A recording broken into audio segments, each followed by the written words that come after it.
In this episode of the 3324 podcast, we take a look at the first feature film from a director that would go on to direct some of the most iconic films of the 70s. Mail in your summons because you're on the jury with us for the classic 12 Angry Men. Stay with us. Get ready for the 3324 podcast, where lifelong friends Dean Legiro and Eric Kuber share their love of all things music and movies. Dean has directed short films and is a music trivia buff. And Eric, trained in audio engineering, brings his extensive knowledge of music and film to the conversation as they discuss, debate, and celebrate their favorite albums, films, and much more. Welcome, friends, to the 3324 podcast. The long and drawn-out process to bring episodes to you has been completed. We have scaled the mountains of technology, Eric. Right? We have scaled the summits of technology to bring this episode to you. Yeah, we won't even. Is it possible that this is a cursed episode because of the nature of this episode? I don't even want to say it. Why not? Any further? No. What? I'm going to say it. If you don't, I'm going to. So one of us got to say it. Then say it. All right. Well, first off, let's get to our guests. We've got Nick Leshi, Juror Zero. That's me. Who's with us? How are you doing, Nick? I am doing well. Thanks for having me back on. Great. You sound marvelous. Finally. Nick is the creator of the City of Kick blog, entertainment and great information there. You can check that out. We'll drop a link to it, of course. And they both have their 3324 podcast shirts on. Yeah. Mr. Sean Grady as well from Drama from the Past is with us as well. He's got some stuff coming up in the New York area in the next couple of weeks. So if you're around, definitely check him out. Hit him up on Facebook. They've got all the advertisements. Sean, how are you? I am doing great. Thanks for having me, gentlemen. Great to have you on board. Of course, Eric, how are you? I'm peachy. I am appley. I'm cidery. Okay. All right. So Nick, why 0? Sean had 13, so I was like, what else can I have? So I'm juror number 0. There it is, right there. I didn't even notice. See, that's what it is right there. Sean, he picked the number 13. That's what it is. That's my fault. This episode off the ground. So Sean's it's because of juror number 13. And then Nick has 0. So that's got to be something. That's got to be an omen or something. I don't know. Boy. Well, you know what? This is despite all that, this is a very special episode. And actually, the reason being is because we've talked about it on previous live shows, and maybe we've referred to it in other episodes. But when Eric and I first conceived of the podcast and we were doing our practicing, we said, let's do some practice episodes about stuff that we'll probably never do. So this way we wouldn't have to worry about it.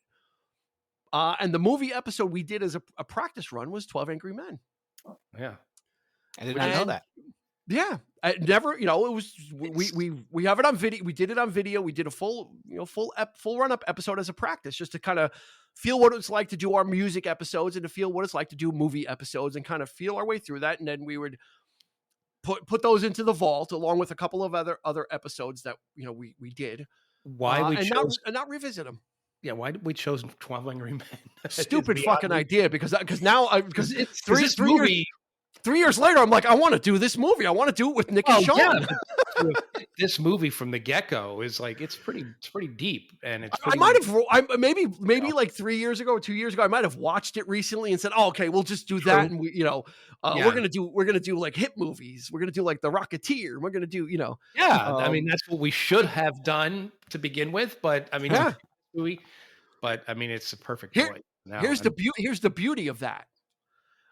In front of me is my original notes. I used the same I've been using the same template even from then, and I read the original intro as it was written for our practice episode. That's why I said it in this episode of the 3324 podcast. I never say that, but for the practice one, I did that. So that was the original intro read exactly as it was written for our practice run, and all the notes are here, and I changed very little. Oh. So I feel like that was like the pilot episode. Like it was like it was like the cage. Exactly. It was like the cage. It was like make this podcast now, scratch it out, start over again, get new, but except for we didn't get new people. Eric and I just stayed.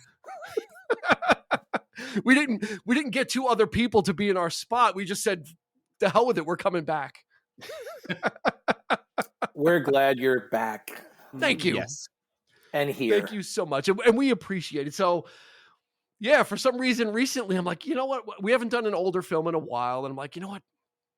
It's too good to pass up. It's too good to let go. Yeah. Especially with two great people, two great guests that are actors. Thank you. And that's one of the things that this is a film for actors. If you want to, we use the word a lot of masterclass in acting in an ensemble, also an ensemble piece. You've come to the right place if you've never seen this. So let's get right into the stats. Let's get this show on the road. This was released in April of 1957, directed by Sidney Lumet, his first feature film. This guy would go on to have a storied career, which we'll get into in a little bit. Written by Reginald Rose, which this was originally a 1954 teleplay. Mm-hmm. Back in the 50s on TV, they would have like weekly kind of anthology series, different kind of stories, an hour long, whatever. So this was originally like a TV forerunner of a TV movie, but it was only like at 50 minutes long. It had a $337,000 budget. Box office was $2 million. Not bad. 3 Oscar nominations: Best Picture, Best Director, and Adapted Screenplay. Those are 3 big ones. For this one, I think that probably is appropriate. To give out actor nominations would be tough. Right, Sean, for support, even for best actor and or supporting. Totally agree. They all are great in their roles. It's one of the best ensemble pieces you'll ever see. It's especially with this amount of actors. Also, like we talk about ensemble pieces, Nick. With a lot of with a cast of actors, this is literally 12 people. All in almost, they're always in the same room. So they're either there, as background people, they don't, I doubt there was parts where they left except for maybe close-ups, but this is a piece of film where takes place in one room for all intents and purposes, except for the beginning and the bathroom scene in the very end takes place in one room. Yeah. It seems like, when Reginald Rose wrote this for the anthology show, he also did it for the for stage, so it's been a stage play, and lately they've been casting it with women as well, so they retitled it 12 Angry Jurors, and it works when they update it and everything. But for the live show, they had lost they shot it live on television for the anthology Studio One, and then they lost it for many years. So the first time I was exposed to it was actually in a film class when they had me read the script of the TV version. And then I saw the movie, the black and white movie, which again, one of the reasons why it probably didn't do so well in theaters was because they say it was one of the rare black and white movies of that year. It was kind of set in one little scene, but cinematically, Sidney Lumet really, with the close-ups and certain things, I think cinematically he chose like where the eye of the viewer will go, the close-ups of the old man, the sweat trickling down, the unperspiring juror, so things like that really draw your attention, where if you're seeing it, even in a live TV production or on stage, your eye will go where it'll naturally go. But for film, the director really guides you to what you want to see, the reactions he wants you to see, things like that. So it's very interesting. Yeah. And Eric, he does it largely without a score also. So he didn't use or take advantage of the benefit of a score to punctuate scenes, punctuate lines, right? To build suspense. It's there on the page. It's there with the actors. You don't need it. You have that little bit of music in the beginning. It kind of sets the tone. It's like, you're focusing on the defendant, which, the kid who's, so then playing that little piece of music there. And of course at the end, but yeah, you're right. I mean, it's a masterclass of just tension. I heard one person describe it as an action movie of words, and it's so true. Good. So true. I think it was Ken Powers who wrote a movie called One Night in Miami, which if you haven't seen that film, check that out. But is that the one about Martin Luther King? Yes, the four. Yes. Yeah. I I've seen it. It's great. If you haven't seen it, check it out. But he was heavily inspired, obviously, by 12 Angry Men. Is one of his favorite films, and that's a quote from him. But yeah, I totally agree with that 100%. And like Nick was saying about the camera angles, the shots, the camera not being just a static observer. It's like in with the, it feels like another juror in itself, another character, because you're in and out of, people's faces. There's the over the head shots. It's amazing what he achieved in just this one set. One room. Yeah. From all the different perspectives of movie, like you said, moving the camera around from the different jurors' point of view and what they're seeing. Let's talk briefly about Sidney Lumet. I'll just run through some of the stuff. This was his debut film, but he would end up directing films like The Fugitive Kind, The Pawnbroker, Serpico, Dog Day Afternoon, Network. I mean, these are films, in the 70s that were just kind of crazy. He actually did The Wiz with yes, he did, didn't he? He did The Verdict with Paul Newman. That's a great film. Yeah. His second to last film was a very small film. I don't know tell me if any of you guys saw it. Called Find Me Guilty with Vin Diesel. I've heard. It's a courtroom drama. Yeah. Based on a true story with Vin Diesel, Peter Dinklage, Ron Silver, Linus Roach, a fantastic cast. Vin Diesel rises to the occasion because it's kind of a dramatic. It's got comedic elements, but it's a straight up courtroom drama. His second to last film called Find Me Guilty. Find it. It's a great watch. It's an easy watch, but it's a great one. But so he kind of ended his career with a. But Vin Diesel grew out his hair for that one, right? He has actually hair in it. Yeah, it's probably a hairpiece.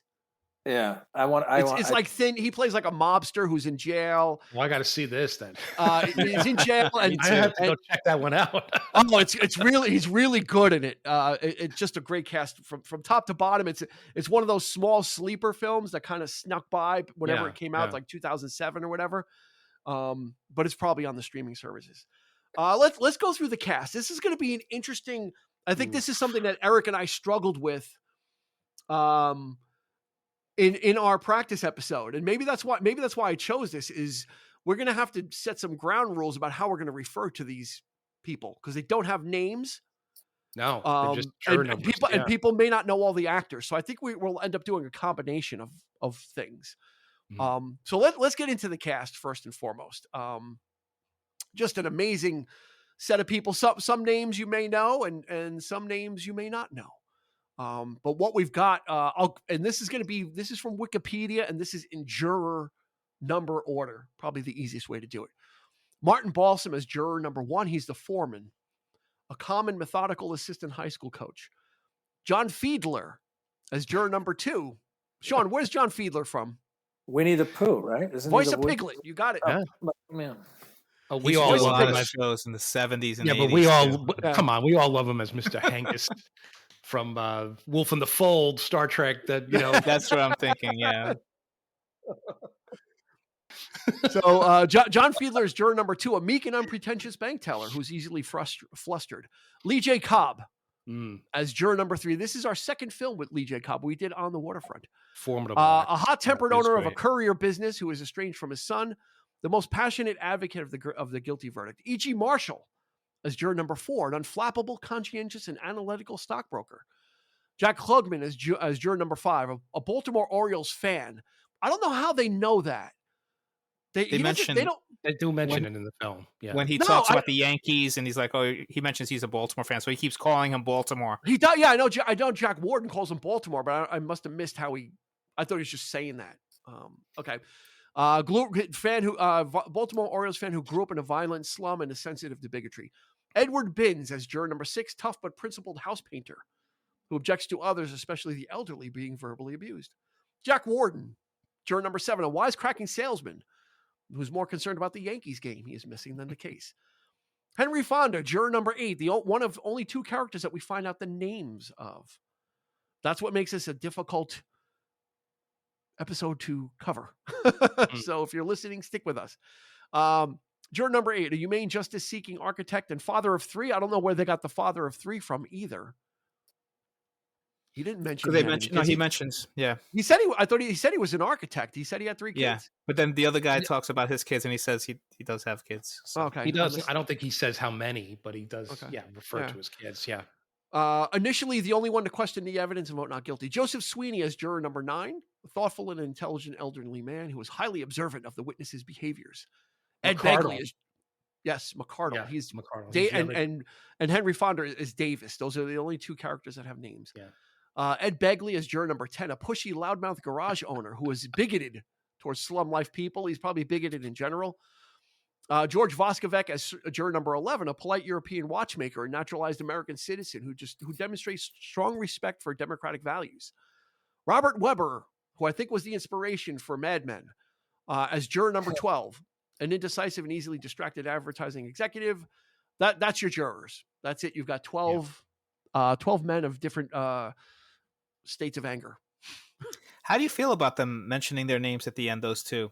Like, even though it would make our lives easier, I kind of like that they're all anonymous, but then at the end, obviously, Henry Fonda and the old man, they shake hands, tell their names, and then walk off into the sunset. Okay, bye. I dig it only because he was the first one to change his vote. He was siding with Henry Fonda. He was the first one to kind of, I want to see what he has to say, and all that. And the old man plays a big role in this film. Yeah, he's the one that changes his vote to give him a chance. Yeah, right. He gambled for support, and I gave it to him. Yeah. This is a tough. I think with the actors, we're going to make assumptions that that people know who some of these actors are. So we're going to call out some of the actors by their actor name. I think it'll be easier, and then some of them we can just kind of go with their character type. Exactly, which is also very interesting, Sean, right? This is we didn't get these backstories, right? I'm reading the backstories from Wikipedia. We don't really get anything about these people. We learn it over the course of time, and it makes it harder, I think, because you don't know their names, so you can't make any assumptions or have any bias about who the people are inherently or otherwise, right? So we only get to know them by their actions. Yeah, I mean, they reveal a lot about themselves as they decide the fate of this young man and what their justification for deciding the fate of this young man. And you start to get a window or glimpses into the window of their life and what has colored their opinion of this young man, or people in general, or people that have grown up in slums or certain ethnicity. So I think. And they dress them a certain way, and the accents they have, and you have different classes of people, and the attitudes of each class towards this young man who's on trial for his life. Yeah, in essence, they're not people; they are stereotypes.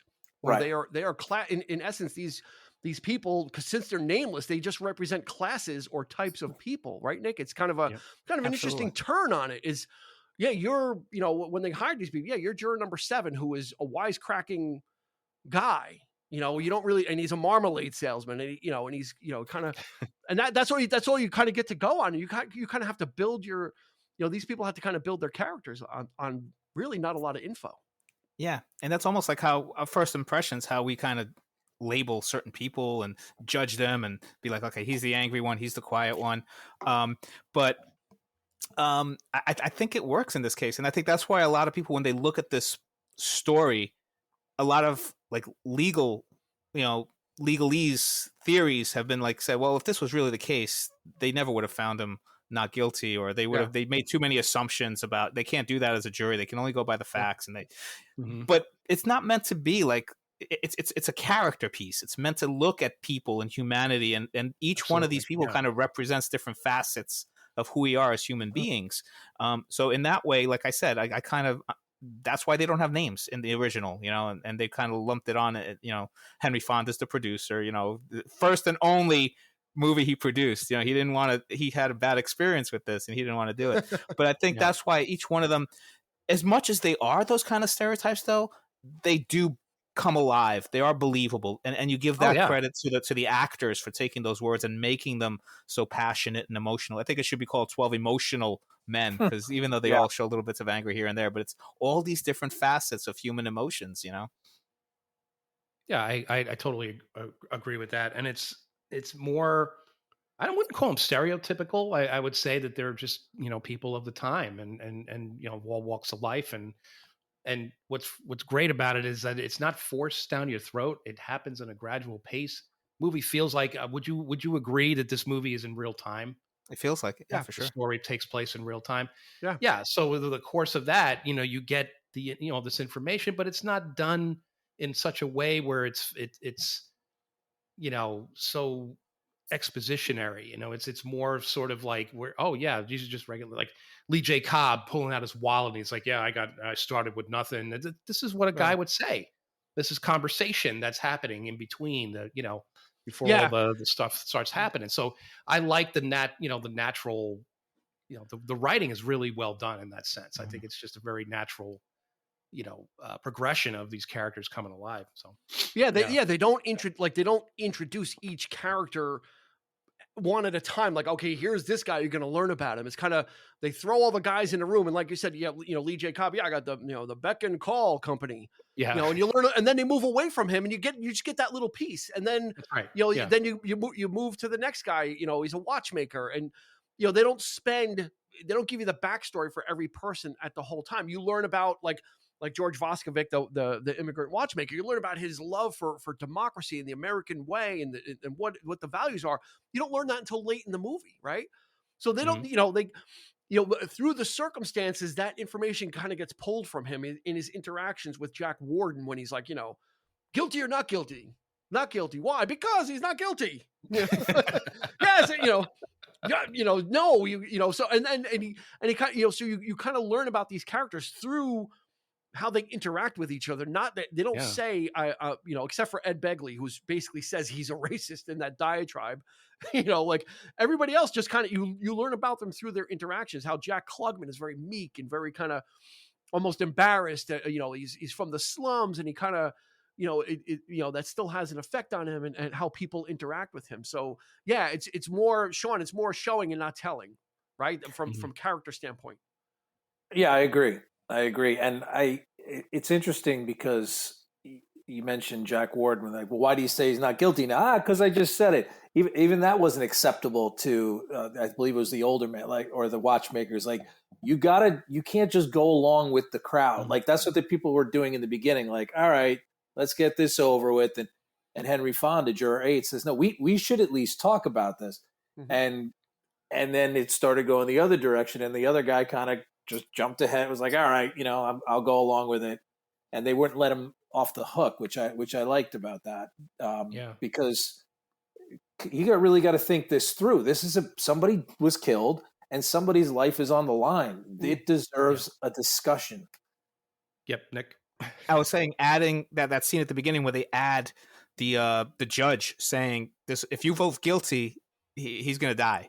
It's not like then it'll be up to me to decide the punishment. It's like capital punishment if it's guilty. So that's hanging over their head too. So it is life and death, for these jurors, the decisions that they're making.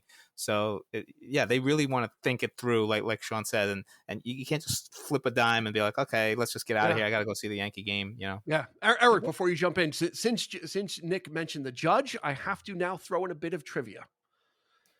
Bring it. The judge was played by Rudy Bond in an uncredited role. Rudy Bond, Lee J. Cobb, and Martin Balsam were all in On the Waterfront. A couple of years before. Interesting. Okay. I have another. They were all in On the Waterfront. So it was a little mini reunion they had there. I have another bit of trivia. Who in this cast was in the original Studio One TV production? Well, Two of them. Yeah, Joseph Sweeney and George Voskovic. You got it. The old man and the watchmaker. Yeah. Yeah. So, and then also Norman Fell was in the original too, Mr. Roper. So they should have brought him. He wasn't. The reason why he wasn't in this one though is because he was at the Regal Beagle at the time. So. Yes. He was managing the complex. Yes. Yeah, there you go. He was buying a condo complex out in California at the time. Yes. Also, a lot of Twilight Zone. Yes, at least 5 of these actors have all appeared in the Twilight Zone and multiple episodes to that too. So yeah, this is those kind of character actors that were kicking around that Mhm. you know, they're great at, they didn't get the recognition that they deserve, but they're so great at their craft, right? So when you put these guys in a room, um, that's why this never gets tired. You know, the story, you know, it's an hour and a half film, and yeah, you know, you kind of, once you know the story, there's not going to be twists and turns, but it's the acting. They all have their mind made up, don't they? They're all pretty much convinced that this kid is guilty. Henry Fonda comes in and he's just like, like you said, it's like, we just need to talk about it. I'm not convinced that I'm not guilty, but Right.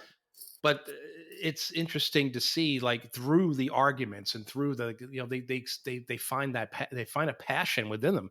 Henry Fonda is inspiring them to really rise up and really think about what's going on here now, not just say, well, we want to just get the hell out of here. I think it's not just limited to Jack Warden. I think it's all of them.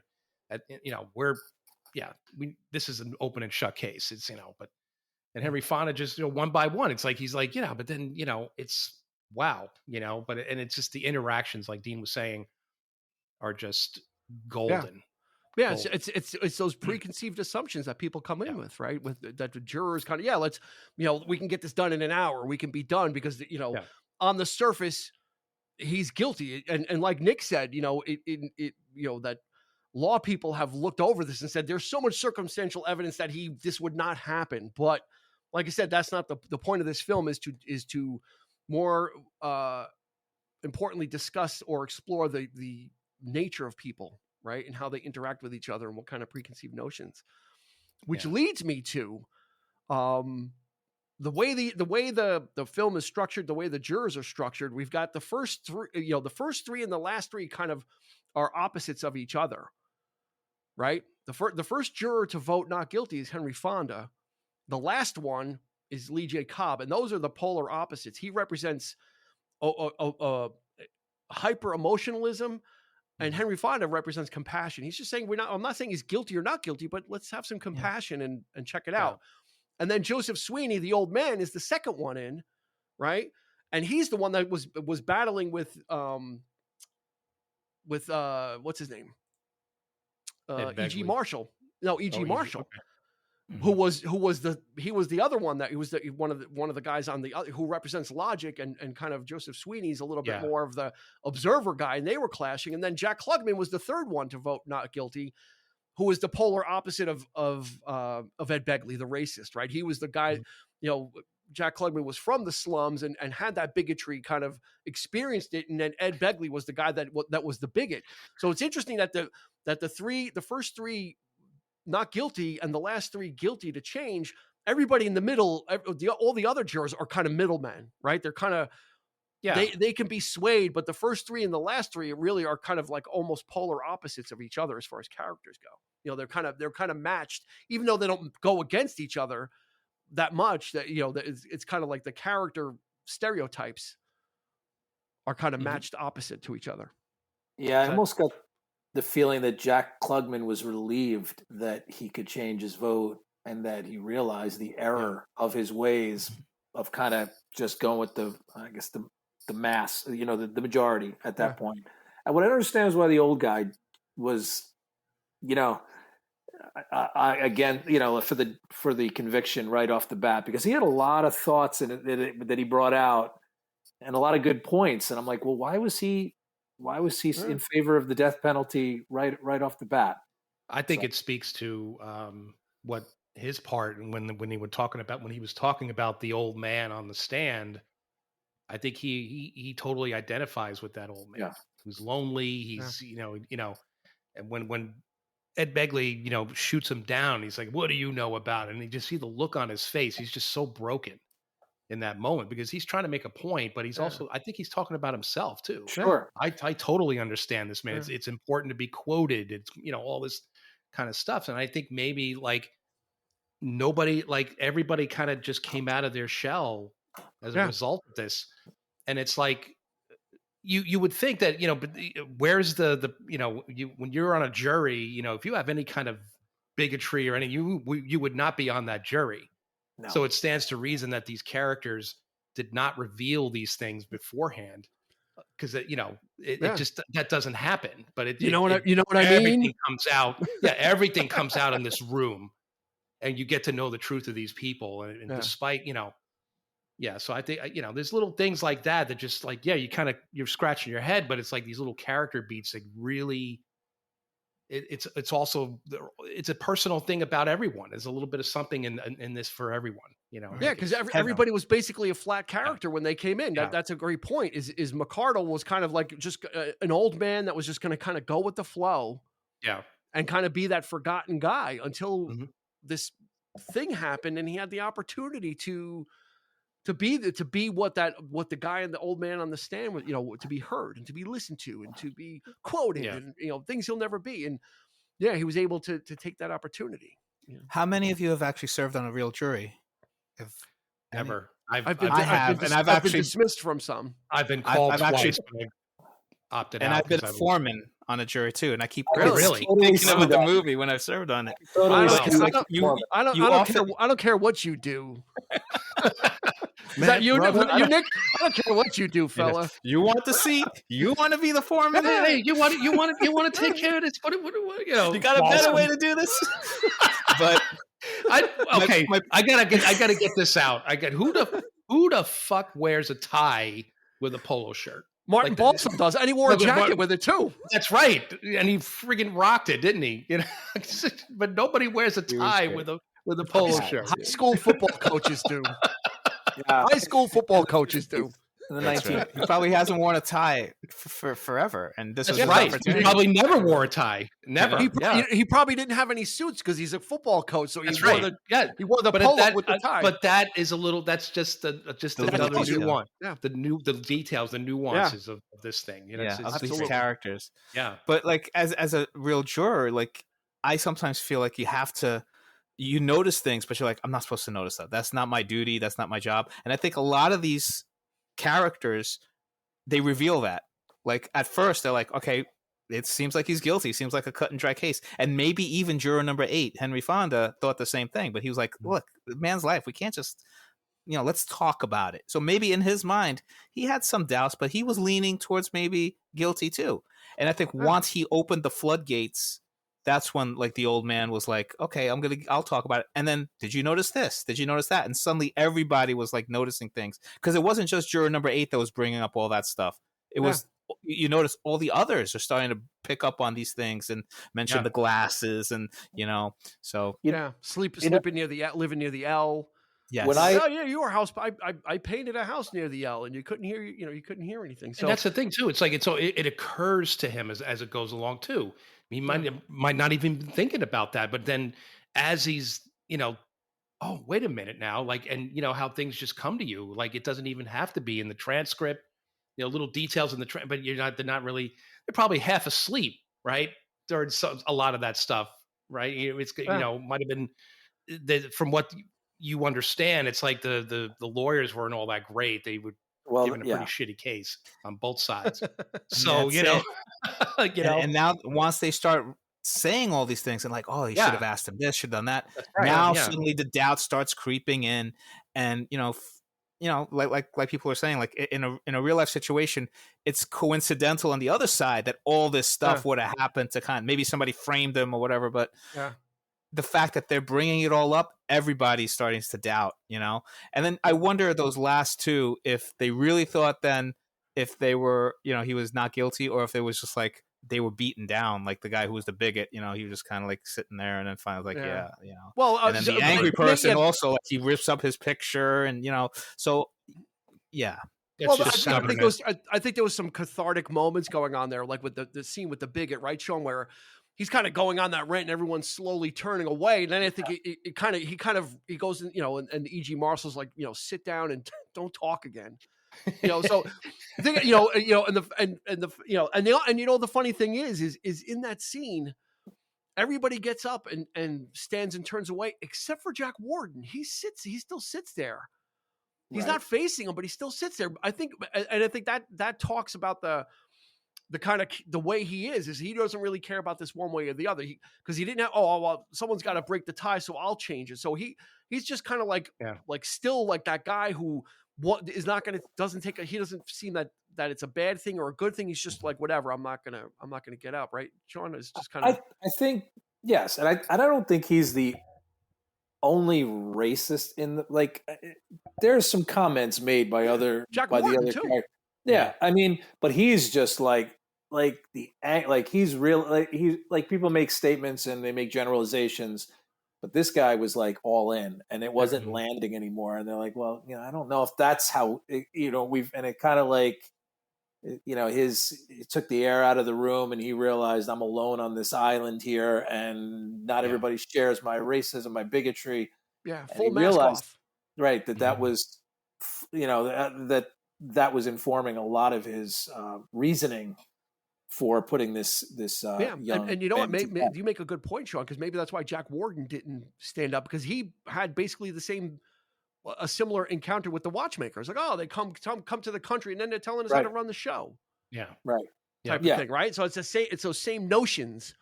The xenophobia, just kind of you're right. It's kind of mild. All of these people, because first it starts off with slum people. It's like and Jack Klugman's like, well, I was kind of maybe you could still smell the garbage on me, and Right. that type of thing. The way he says it, so maybe you can still smell it on me. Like that face, like he got his point across. There's a great scene when the second juror votes not guilty and Lee J. Cobb thinks it's him. Yeah. You can't talk. You can't talk to me like that. You can't talk to me. That's when he starts coming alive, right? See, it's like you can't say that to me. these little moments are just everybody's just what changed on your edge. mind? Yeah. And there's a lot of people getting angry, and then other people saying just relax, sit down. There's like a lot of like people that get angry, and then everyone's saying just forget about it. There's a lot of like calming people down. You're doing a great job. What are you doing? no one wants to stay in. No one wants to change. No one wants to make a change. Like they all get angry, but then they all kind of like try and kind of calm each other down again. That speaks to the just how real it feels. It's just like they calm down, they take their breaks, then they're just talking amongst themselves at the water cooler or in the bathroom. There's that little exchange and between Warden and Henry Fonda. And it's just I don't know, just so well written and so well acted. It's just it's and it never gets old. And I think it appeals to both young and old. I showed it to my youngest son. He loved it. My oldest son loves it. I think I can almost guarantee they show it in schools. Right? I mean, have you guys ever? It's read in school. The script was the first. That's how I was exposed to it the first time. They had us read the script, the teleplay, in school. So and seeing it come to life, it's so dynamic. The little choices these actors make, like Henry Fonda in the bathroom, wiping his hands, his fingernails too, like on the looking for the clean towel. Just. Those disgusting like towels. The old days. They were in the old days.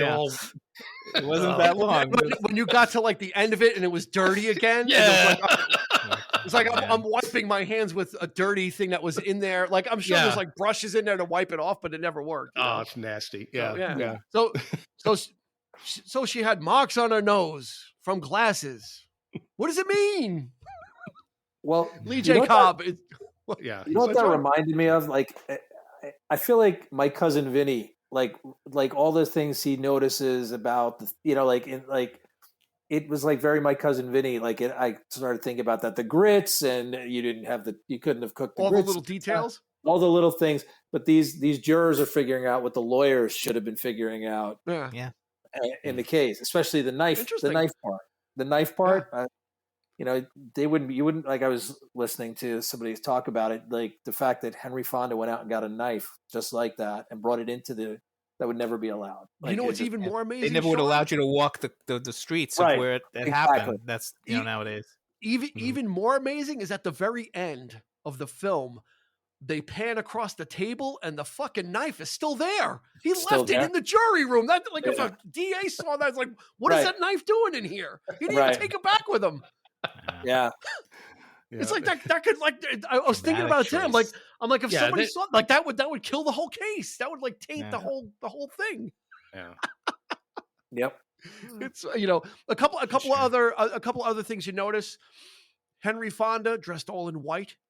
Mm-hmm. Yep. White shirt, white pants, white jacket. The white knight represents good. Lee J. Cobb in the dark jacket, the darker clothes. Some of the other guys had different shades of not fully white, but tan or browns, like the house painter. So, I like how they play with color too. They kind of, there's a lot there.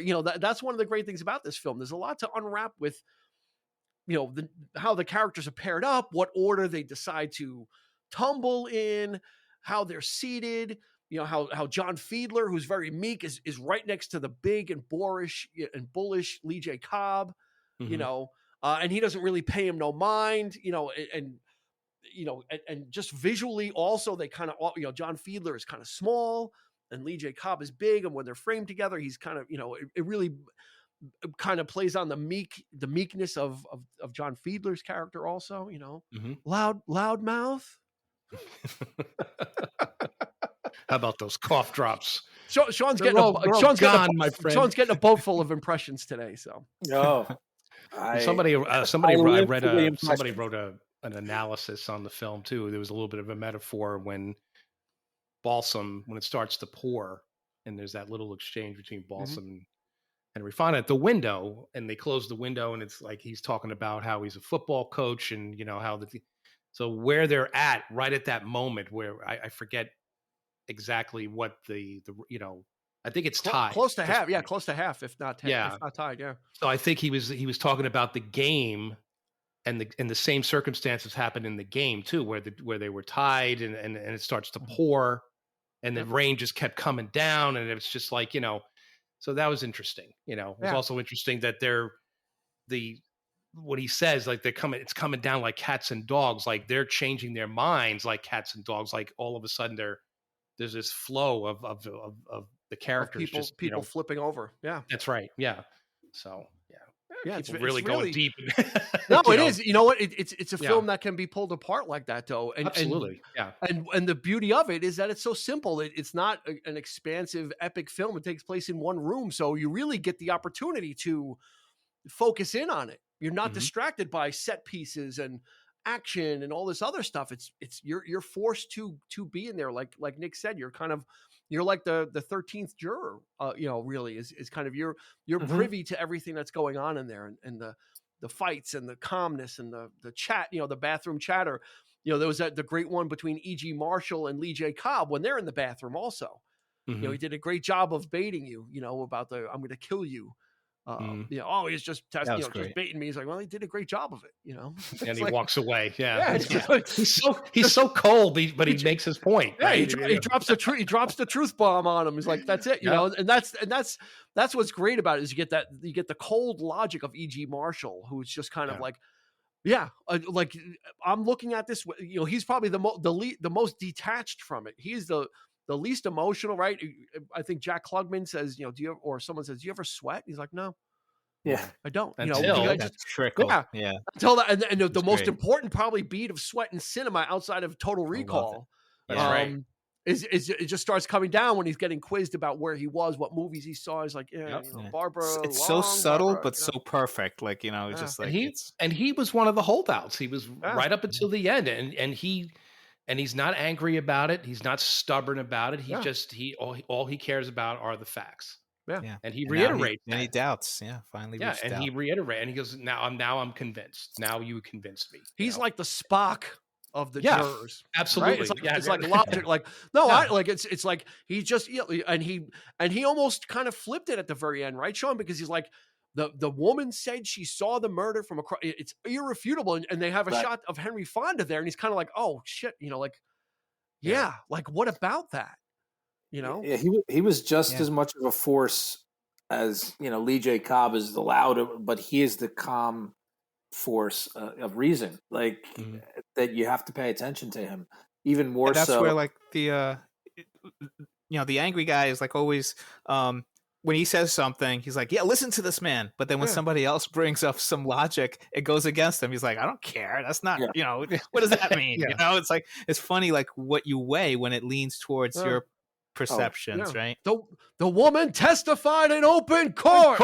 Yeah. But the thing there's no one better that I think we, I think we talked about it on the waterfront. Lee J, like there's no one better at that at that anger and yelling than Lee J. Cobb. Like he is Yeah. the master of that angry kind of booming, accusing type of acting. Like he's just so like that's what makes him so good at it. Is it comes like you've known people that are boisterous like that, or you've had relatives like an uncle or a grandfather or something that's like that big personality type thing, you know. Yeah, you could throw all the other stuff away, and then John Fiedler's like, you said we could throw all the other stuff away.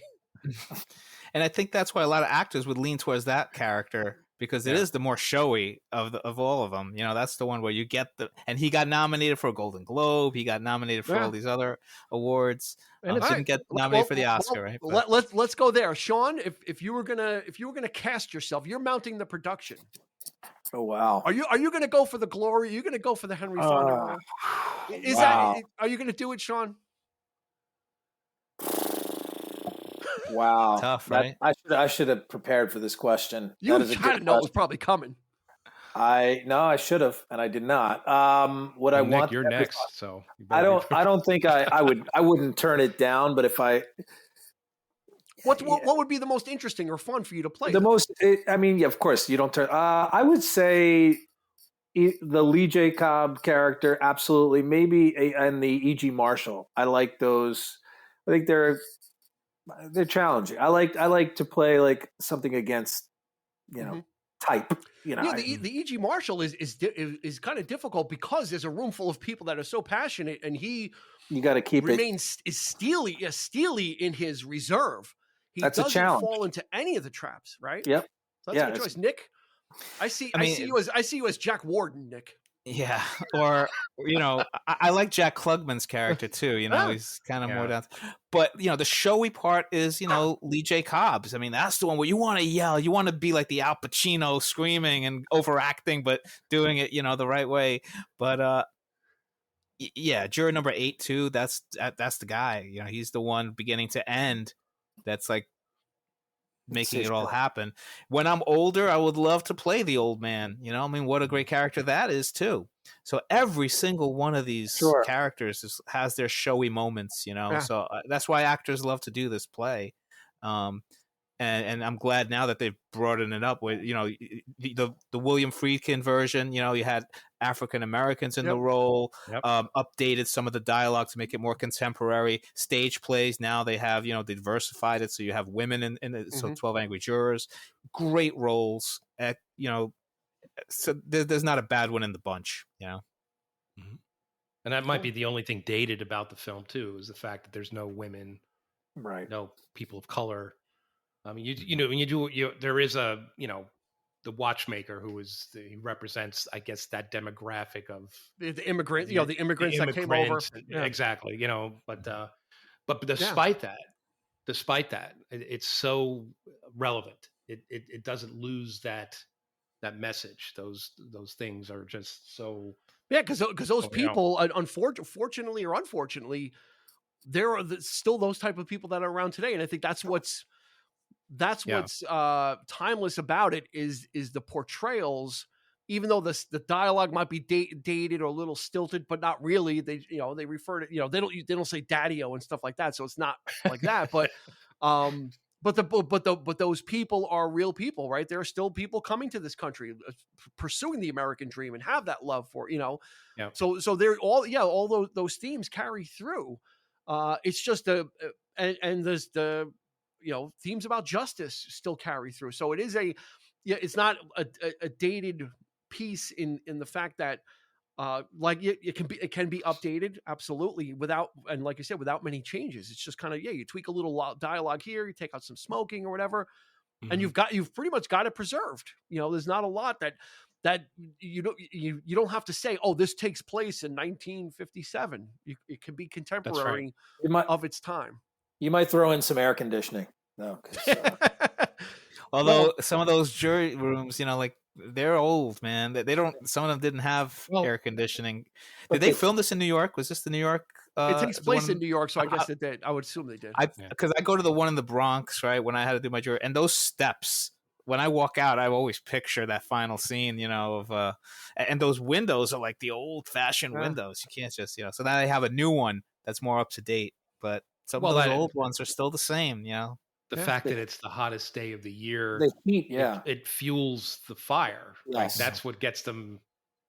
That's Yeah, part of it. the You know, tensions It's are like a character. rising, that's and part of the heat, plot. yeah. That's part of the, And I love when they turn on the light and then suddenly the fan goes on. I was like, oh, Right. must have been Hey, what- connected. That makes sense, you know?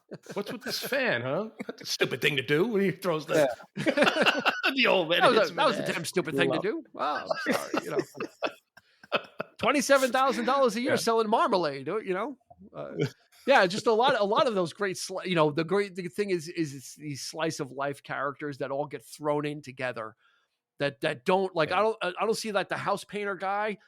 He hangs out with the people, you know, people like him, you know, so there's that, so he's not used to that disrespect, right? He says to Lee J. Cobb, you know, anybody that talks to an old man like that ought to get stepped on. And you do that again, I'm going to lay you out, you know, like they're bringing their moral compass, even though he thought the guy was guilty, he thought the kid was guilty. He wasn't, these are not bad people just because they're deciding that this person is guilty. They're not horrible people for it. Right. You know, they still have their moral compasses. It's just, they're kind of doing a job and going with some of the assumptions, but they are open to all of them pretty much. And, you know, except for the last few holdouts, but even Ed Bin, yeah, the painter, even he was, had that exchange with, you know, what if, I'm not really good at supposing, but what if he did? What if he is guilty? I love that scene. What if he did knife his father? Yeah. You know? So just the reverse, exactly. Right. If you're wrong and he goes to the electric chair, But if you're wrong the other way too, and you're letting this guy out, and he could have killed his dad, what else is he going to do with his life too? You know, I mean, so it's like both ways. It's very tough to make a decision. Yeah, and even Henry Fonda says as much. He goes, "We might be letting a killer go away, but that's not what it's about. It's just about stopping for a moment and giving it the weight that giving the decision the weight that it needs." Henry Fonda never said that this kid was guilty. Like he never, was innocent. He never really said that. He wasn't like a, as opposed to Lee J. Cobb, like you're a public avenger, you're a sadist. Henry Fonda is even up to the point of the second vote. He goes, "Listen, I'll abstain from the vote. If everybody says not guilty, we'll go. I'm not going to fight." He said, "I won't fight you." Right. So he wasn't like this. He didn't go in with an ulterior motive, although he may have, because he had the knife with him. So yeah, there's a little bit there, Sean, where he says he doesn't have a motive, but then he brought a knife out. And why didn't he do that right away? You know, like you don't have this to. Is why I have my doubts. Look, I found Yeah. Well, that's all the defense really has to prove is there's doubt, not necessarily that this person is innocent, but that you're not proving. You're finding him not guilty. You're not actually finding him innocent, not guilty. Right. I heard a lawyer talking that beyond a shadow of a doubt, while no one will really put a number on a percentage, is something between 95 and 99% sure that this person is guilty. Yeah, but that's still not 100%. So there's still doubt. Well, that's where reasonable doubt comes in. So is that a reasonable amount? I guess everybody's got their own gauge as to what amount is reasonable. Yeah. Because then you could just speculate about everything. Well, that evidence could be planted, or that person. That's what this movie basically is. Exactly. You can't. And that's where the people who criticize it say the other side. It's like, well, what are the odds that all this stuff, happened too? You know, the whole one of the somebody killed that old man. You know, was he framed? Was it one of the thematic points too being made is that anything's possible. Right. That comes up a lot in the film. It's just possible. Yeah. Yeah. And he proves that. And it's like anything's possible. The whole bit with the knife, the whole bit with the old man when they staged the whole, like, him getting to the door. And then, of course, with the L. And it's like one thing after another. And it just gets more and more, I wouldn't say ridiculous, but it's just like, wow, how did all this get past? Right, the lawyers. I mean, it's just And they did address that. Thankful, at least they tried to address it in the screenplay because what kind of lawyer does he have? And he's like, yeah, I mean, he could have a lawyer that doesn't want the case. So they did. He doesn't give a crap, and he's like, or he's just plain stupid. Yeah, they did address the fantastical nature of what was happening and what was unfolding. They did kind of say they did pay some lip service of, well, yeah, maybe maybe the lawyer just wasn't interested. Just was that bad, perhaps. Yeah. And he should have asked for a different lawyer if I were him. Yeah. That's one of the lines too, right? Yeah. Yeah. It's So many, so many things that you think could go are going wrong in the film, but it's addressed At least it's addressed later on, right? Yeah. or it's just you don't care. You know what I mean? You're like, it's like I don't care because this is great. I mean, you're it's caught riveting. up in you're caught up in the drama of the Sure. arguing and the acting, and so if you're just watching it for that, you're going to be completely satisfied. Absolutely. If you're looking at it from the the truth of it, the legal standpoint, they're probably taking a lot of liberties there, but it's just I find it a near perfect film. Just a great film. Wow, near perfect, huh? Yeah, absolutely. Yeah, absolutely. And every time I watch it, there's something new to see. There's something I take away something different each time. Yeah. And it's an easy watch too. That's the thing. It's like you Absolutely. just like 90 minutes go by like that, and I could completely like I said, with that many actors in one room basically all the time, it could have been a hot mess of They leave stepping on each other, right? They leave nothing on the table. Those actors, they left it all out there for sure. Yeah, even the smaller roles like the ad guy, the boy in a gray flannel suit keeps flipping sides, Well, like even not guilty, But that's the thing. There's something for everybody there. I know that's the thing too. It's like, they're playing it. He's trying to play it one against the other too. Like, why are you changing your mind? Why are you doing this? Why like questioning this and that? And the whole time you realize that he's motivated by his own personal hatred for his son. At the at the very end, and it's like, and you I don't know if it's hatred. I think it's the failed relationship, right? It's heartbreak. It's heartbreak. It's disappointment. It is. When he rips that picture, you see the regret right away. He's like, yeah, that's all he had. He hasn't seen his son in years, and that he was probably looking at that picture over and over again, and now he tore it up. Like all the things that you lousy kids, you work your life out. And again, this would never pass to be on a jury if you had those feelings. Yeah. And you mentioned that if the same circumstances, you would never be on that jury. Well, that's that's the beauty of this film is everybody walks in. None of that stuff is none of those is revealed. None of those hands are played. All this stuff kind of comes to life. The kind of the passive racism of Jack Warden only comes out when he gets cornered into being questioned about things, right? So a lot of this stuff is kind of would have probably passed the sniff test, right? In a jury selection pool, because on the surface these all seem like regular guys. Like, I own parking lots. I'm a businessman. You know what I mean?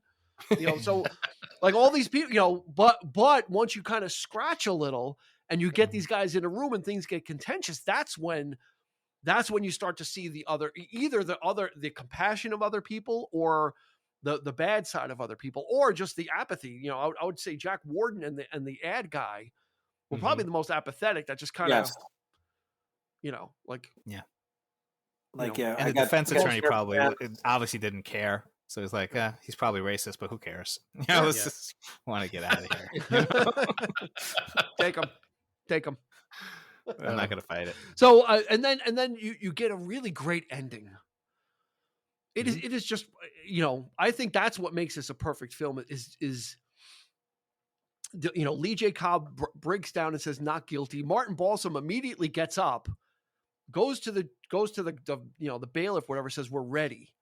And everybody kind of gets up, one by one, they get their jackets, they leave. And there's one, Henry Fonda's white jacket is on his chair. He gets his white jacket and there's the one dark jacket hanging up. And he goes over to it, and he just gently takes it down, and he goes over to Lee J. Cobb, who's still like still broken up or sobbing or had a breakdown, and he just gently touches him on the shoulder. The 1950s compassion. Yeah. What's that, Sean? The 1950s way of consoling somebody. But what it was though, it totally brought this whole thing that this was never anything personal. No, right? It wasn't like, Henry Fonda didn't score a victory. This wasn't a victory lap. No, he came over to him. He said, he tapped him on the shoulder, and he got up and he helped him put his jacket on. and they walked out together, and it's just so poignant and just so tender, how that guy was so, raging against everybody and so boisterous, and at the end was totally broken down. And compassion won at juror number 8, which totally he didn't represent justice or innocence. He just represented compassion. That's all he did. Is we just want this guy deserves an hour of our time. That's all he was ever saying. And Lee J. Cobb deserved the same thing. And Davis, Henry Fonda gave him the same thing. That's what's so great about that ending. And that's why I don't know if I liked. I always wondered about the coda where they mentioned their names. I was like, do we really need to know it? But now that you mentioned that, there is that contrast, because I think the very last shot you see is Lee J. Cobb walking down those steps alone. And I could be wrong. I have to rewatch it again. But I think after he shakes hands with the old man and they tell them their names and they go off, you see the camaraderie, and he's a man that can still interact, and the angry man is by himself, no sun, nothing, walking down in the rain. I second guess myself now. Maybe I do like that ending, but but you're right. That jacket scene is perfect, and that's where the play ends. Obviously, when they just walk out. So. That end scene is a little abrupt because McCardle's like, "Hey, what's your name?" He's like, "Davis." McCardle's like, "Okay, bye," and then he just walks it almost says, I'm not sure, Sean. Was there a point to that of why, he they were the first two and they asked his name, but then he just abruptly kind of, is it was that just a pleasantry of, well, we've been through this, what's your name? Because then he's like, oh, okay, bye then. It kind of strange.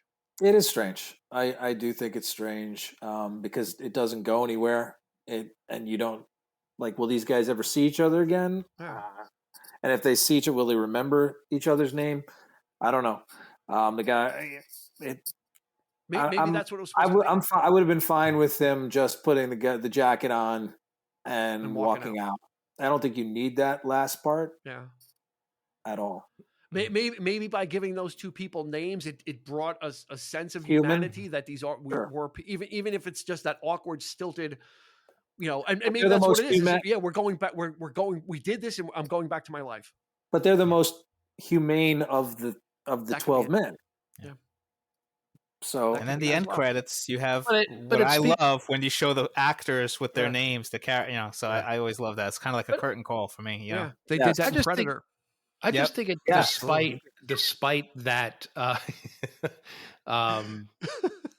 the fact that they seem to come together and that kind of thing, I don't really think that's what it's about. I mean, because once they leave, they aren't going to see each other. They're never going to see each other. And that's the reality of it.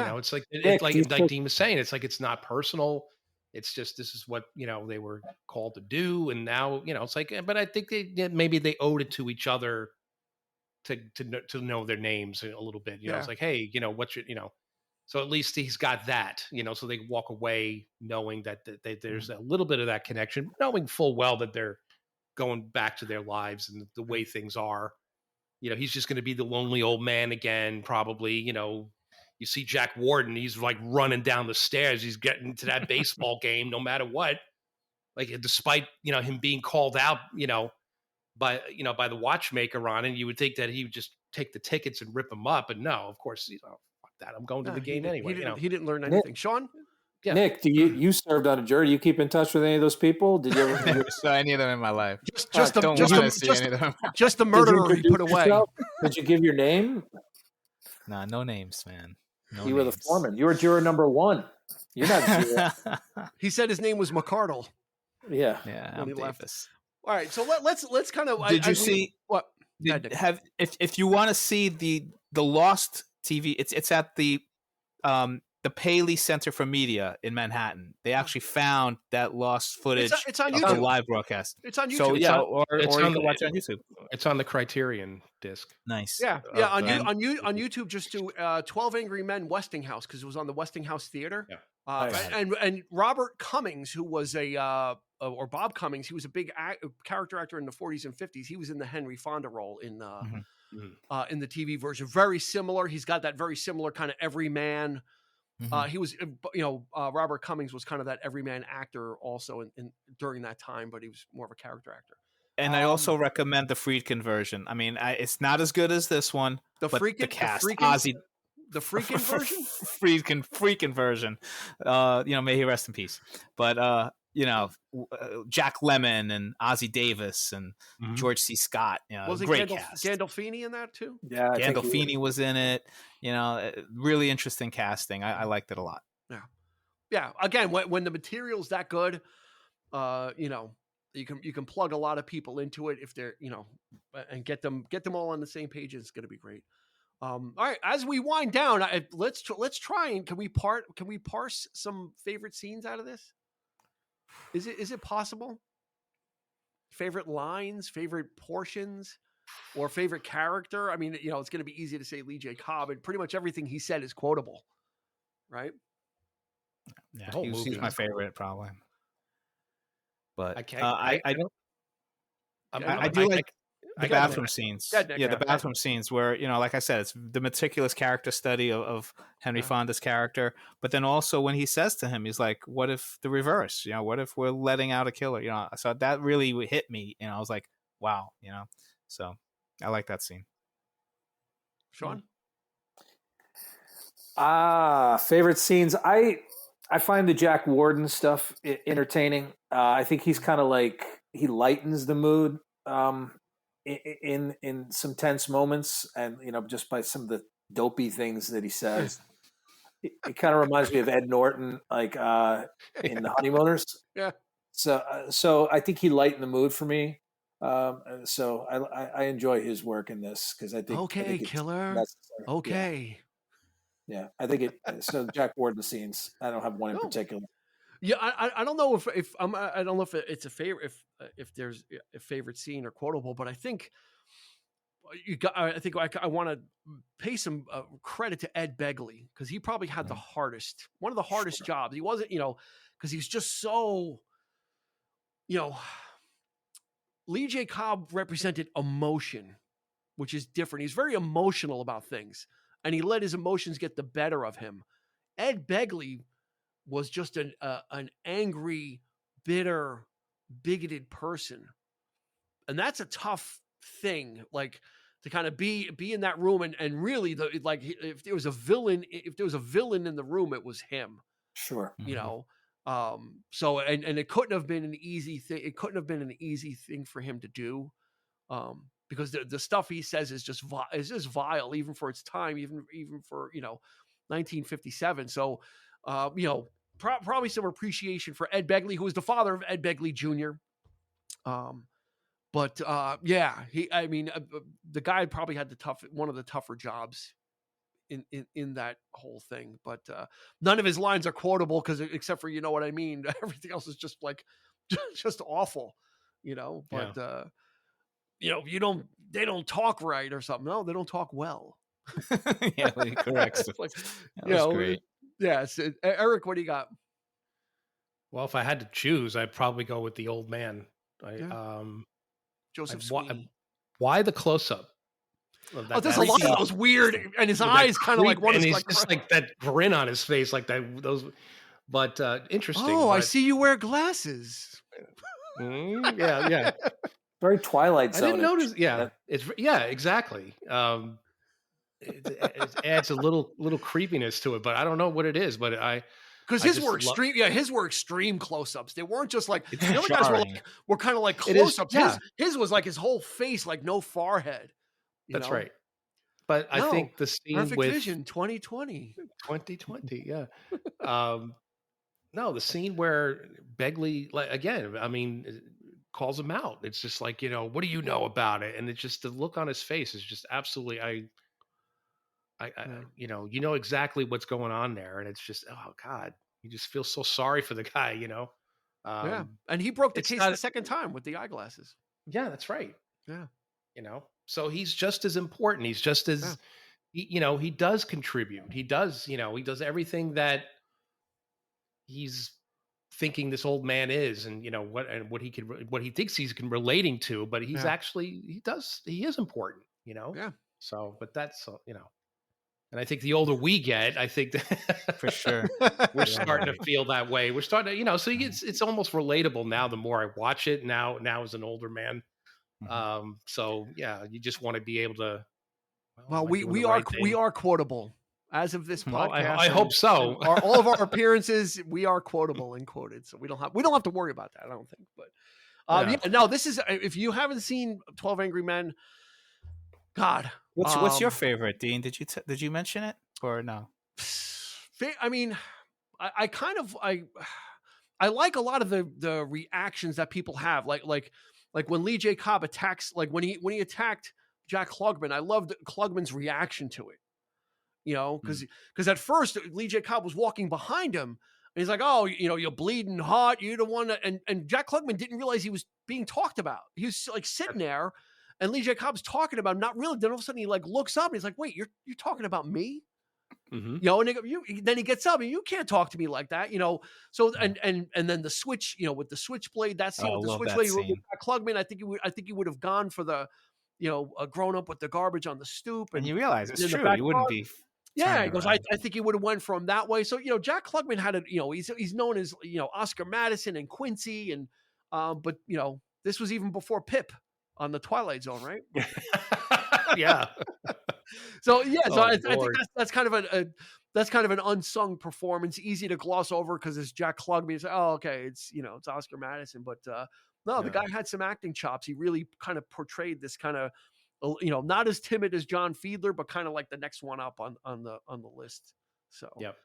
Speaking of that knife, when Cobb has that knife and he's like, yeah, no harm done, no harm. When like they're reenacting, everybody's okay. Everybody thinks like, wait a second, right? Nobody's hurt. Up, they're like, oh, yeah, like nobody's hurt.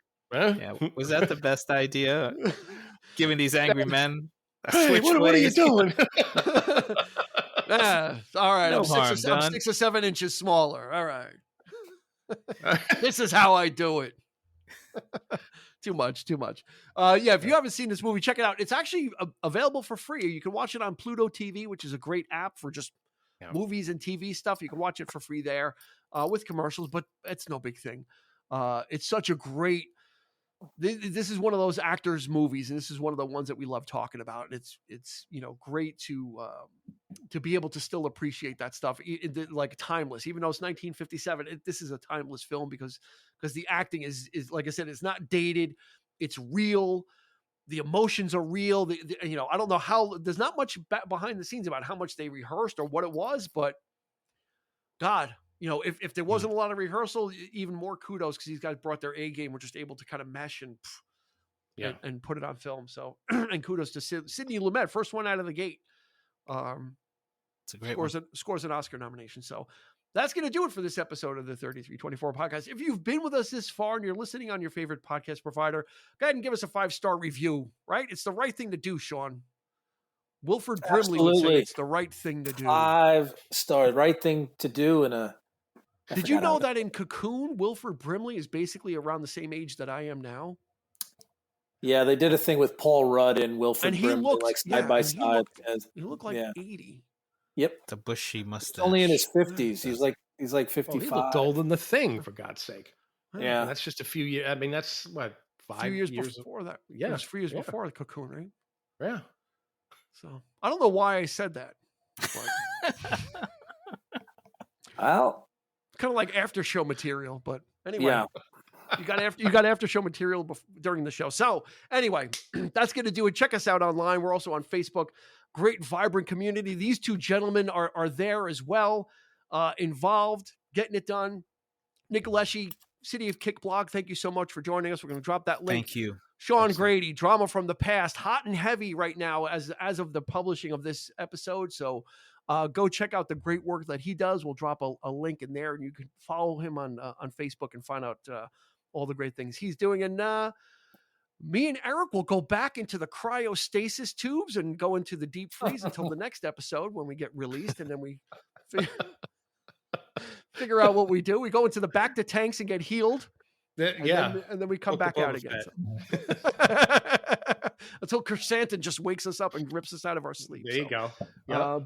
But for Nick and for Sean and for Eric, This has been Dean asking you to please be kind. Go ahead and rewind. You've been listening to the 3324 podcast with Dean Legiro and Eric Kuber. You can find us on your favorite podcast provider, so please like, subscribe, and rate to become a part of the 3324 family. Your feedback is important, so make sure to follow us on Instagram and Facebook at 3324 podcast and on Twitter at 3324p to join the conversation.